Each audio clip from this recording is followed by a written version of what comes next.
Welcome to Hannity, and tonight we have damning new information on a developing story you won't hear from the mainstream destroy Trump media. And in just moments, we're going to uncover two shocking pieces of evidence that may show the unmasked members of the Trump team may have been surveilled by officials inside of the Obama administration. And that is tonight's blockbuster opening monologue. All right, let's go back to March the 4th. Remember, President Trump, he was ridiculed by the alt-left propaganda, destroy Trump media. Why? He tweeted out that members of his transition team had been wiretapped by the Obama administration. But tonight, there is a damning piece of tape circulating that could vindicate President Trump. Now, this clip we're going to show you is from March 2nd. It's from an MSNBC interview with Dr. Evelyn Farkas. Now, she served in the Obama administration from 2012 through 2015 as the Deputy Assistant Secretary of Defense for Russia, Ukraine, and Eurasia. Now, this clip from the interview earlier this month, it could prove the Obama administration was very much involved in the surveillance of Trump transition team members. Wow. Watch this. I was urging my former colleagues and frankly speaking, the people on the Hill, it was more actually aimed at telling the Hill people, get as much information as you can, get as much intelligence as you can before President Obama leaves the administration, because I had a fear that somehow that information would disappear with the senior people who left. So it would be hidden away in the bureaucracy, that the Trump folks, if they found out how we knew what we knew about the Trump staff's dealing with Russians, that they would try to compromise those sources and methods, meaning we would no longer have access to that intelligence. So I became very worried because not enough was coming out into the open, and I knew that there was more. We have very good intelligence on Russia. So then I had talked to some of my former colleagues, and I knew that they were trying to also help get information to the Hill. All right, this is very, very important. Let's break down what Evelyn Farkas is actually saying here. And while I'm doing this, by the way, I want you to remember very crucial words, 4 words: surveillance, unmasking, intelligence leaking.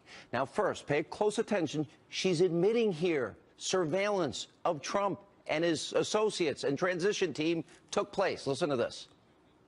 It was more actually aimed at telling the Hill people, get as much information as you can, get as much intelligence as you can before President Obama leaves the administration, because I had a fear that somehow that information would disappear with the senior people. All right. Now, what is the information she's actually talking about? Now, obviously, Farkas is referring to surveilled information on the Trump transition team. Listen next, as she admits that there was unmasking, in other words, revealing the identities of those Trump team members. That the Trump folks, if they found out how we knew what we knew about the Trump staff's dealing with Russians, that they would try to compromise those sources and methods, meaning we would no longer have access to that intelligence. Pretty blockbuster. Third, she admits that intelligence leaking was taking place. By the way, that could very well be a felony. I became very worried because not enough was coming out into the open, and I knew that there was more. We have very good intelligence on Russia. So then I had talked to some of my former colleagues, and I knew that they were trying to also help get information to the Hill. All right, let's go backwards. Surveillance, unmasking, intelligence leaking, all acknowledged in that tape by Evelyn Farkas. Now, for days, we have been asking on this program, who knew what, when, and where? So, did Obama officials commit a crime here? And how did Evelyn Farkas, a former, relatively low-ranking Obama administration official, how did she know about all this surveillance? Now, that brings us to another big story tonight. For weeks, right here on this program, Sara Carter, John Solomon from Circa News, they have been doing excellent reporting on the surveillance story. Now, they uncovered the existence of an FBI investigation into a server that was being utilized by Trump Tower. By the way, that's where the campaign was. They also discovered a FISA warrant that allowed federal officials to capture Trump team communications. Now, prior to the president taking office, all this occurred. Now they have another bombshell report, and it shows high-ranking officials with direct access to President Obama may have had access to unmasked federal surveillance of the Trump transition and their team members, and may have briefed President Obama himself about the information they were collecting on then President-elect Trump. Now, my prediction is that as each day goes by, more and more information will be becoming available, and soon we're going to have the answer to these very important questions. Joining us now with their explosive report from Circa News, Sara Carter, John Solomon. thank you, John, especially for making a rare appearance. Sarah's been doing all the heavy lifting on the show. She has indeed. This is very important. Now, how is it that Evelyn Farkas, Sarah, who left the administration, is talking specifically about surveillance? It seems like she's admitting the surveillance that you've been reporting on and John's been reporting on, that took place of Trump transition team members. She's admitting that they unmasked them because they're Trump transition team members. And it seems like she's talking about, well, we got to get it to our friends that they're A, politicizing intelligence, and B, talking about leaking intelligence. What are your thoughts? My thoughts are, you know, with the story that John and I broke today with regards to how the Obama administration loosened a lot of the regulations that protected the privacy of Americans. I mean, this is going back all the way to 2011. Remember, everyone thought for a long time, and once it was revealed that in January, when Obama expanded Executive Order 12333 to all the agencies, everybody was just focused on that. But nobody was focusing on what happened before that. And I think with what John and I were able to show is that, look, it didn't happen just in January. That expanded it even further into all 16 agencies. But in 2011, there was already the unraveling of what we consider our privacy rights. And then again in 2015, it happened again. So they were already set up to look at these unredacted, unmasked transcripts between Americans and foreign officials, or foreigner to foreigner, you know, that we're talking about Americans. All right, and I think that's a huge revelation. Because I think this is important. John, I'll throw this to you, because Evelyn also served as an advisor to Hillary Clinton in the 2016 presidential campaign. According to one report, was up for a position if she had won. So she's out in 2015. We're talking about 2016 here. How would somebody that was once a rather low-level official, with no offense to her, she's serving her country, how would she have known that there was surveillance of Trump and his transition team? If you break down, if they found out how we knew, what we knew about the Trump staff dealing with the Russians, wow, how would she possibly know that outside of government now? Yeah, that's a really great question. And her appearance raises more questions than we have answers to right now. But it's possible the surveillance started earlier when she was a Russia expert inside the Pentagon in 2015. That's something we have to look at. It's possible someone... John, yep. What you just said, they could have been surveilling in 2015? Certainly possible. Listen, we don't know, so I don't want to leap to any conclusions, but that's one possibility. Another possibility is someone passes information along to her. It could be some of the information she has isn't classified at all, though she used the word intelligence, so that's a red flag, right? I think her appearance on that show is going to raise a lot of questions, and we may not know the answers to them for a little bit of time, but there's certainly some important questions that she's raised in that appearance. Let me go through a quick bullet point list and ask if you both agree. Do you both agree she's admitting surveillance at least of the Trump transition team and the president-elect took place? She seems to confirm that. Do you both agree with that? I'd say, listen, there are many different ways you can find out what's going on overseas. Surveillance is one of them. Wiretaps is one of them. Intercepts is one of them. Sometimes human intelligence is another one. A foreign government comes in and said, hey, we found this out about an American. If they found out how we knew what we knew, that would compromise sources and methods.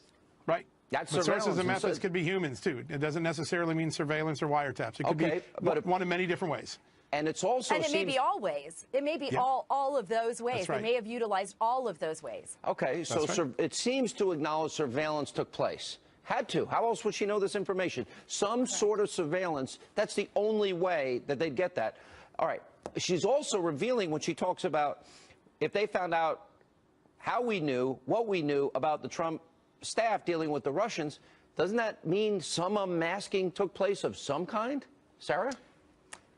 I think so. I mean, I think we already showed through our reporting that unmasking took place. And what we know for a fact is that with Flynn, and it's on the separate, investigation, his name was leaked. So Lieutenant General Mike Flynn's name was leaked out there. So we know for a fact unmasking took place. But what unmasking was it? Who was unmasked? And who authorized the unmasking? She's saying the Trump staff, what we knew about the Trump staff. Yes, but who in the Trump staff? How would they possibly know unless somebody's leaking? Now, then she talks about, I knew it was important. I was urging my colleagues on the Hill to keep this information, gather this information.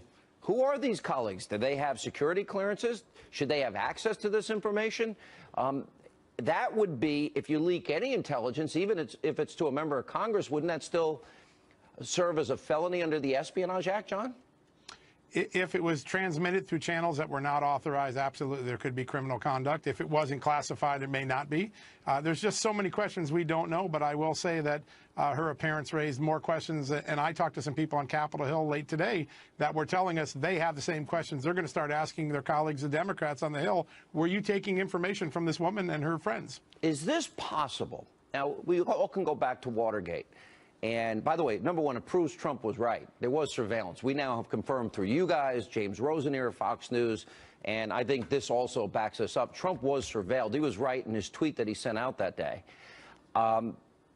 If we go back to Watergate and we look at Watergate, wasn't that about a break-in, about a political opponent? Didn't that become a big scandal and a president resigned? My question to both of you, do you think based on where this story is now, this has the potential of being even bigger? If we're talking about surveillance, unmasking, leaking intelligence, even bigger than Watergate? Is that a possibility where this ends up? Sarah. Yes, I do. I think so. I think it's something that needs to be investigated, and I think we need to look at what civil liberties here have been violated and how far this expansion, these regulations have been loosened to allow people. I mean, even in our story today, we talked about top Obama aides viewing unmasked intercepts on a routine basis. What were they viewing? Why were they viewing it? Why did they need to view these? Some may be legitimate, but if we find out that they were just viewing conversations between, even then, you know, President Trump and other foreign officials and members of his team. That's illegal if you don't have a warrant for President Trump, even if it was picked up incidentally. John, how big does this story potentially get? You know, a couple weeks ago when Democrats were throwing Watergate around, I said the same thing on your show, which is, listen, Watergate had a lot of crimes in it. We're a long way from proving crimes yet, but I do think that there's wait a really... Don't you think a crime committed with releasing the intelligence information on General Flynn, isn't that a felony? We have a leak investigation, but Watergate was much larger than leaks, as you know. In fact, the one leak that made Watergate, a lot of people herald as a great moment. We're just a long way from there yet. But we need, listen, there are important issues that need to be answered here. And the story that we broke today, if you're a Republican, a Democrat, an independent, you should be really concerned how easy it is today that large numbers of members of the government, for a very low threshold, can ask the NSA, hey, if you intercepted John Solomon or Sean Hannity, could you unmask his name because we're trying to understand this intelligence. It used to be that was a very rare moment. When you look at the rules that Obama changed in 2011 and through 2017, it is very easy now for the intelligence community to get American's name and see what they were intercepted.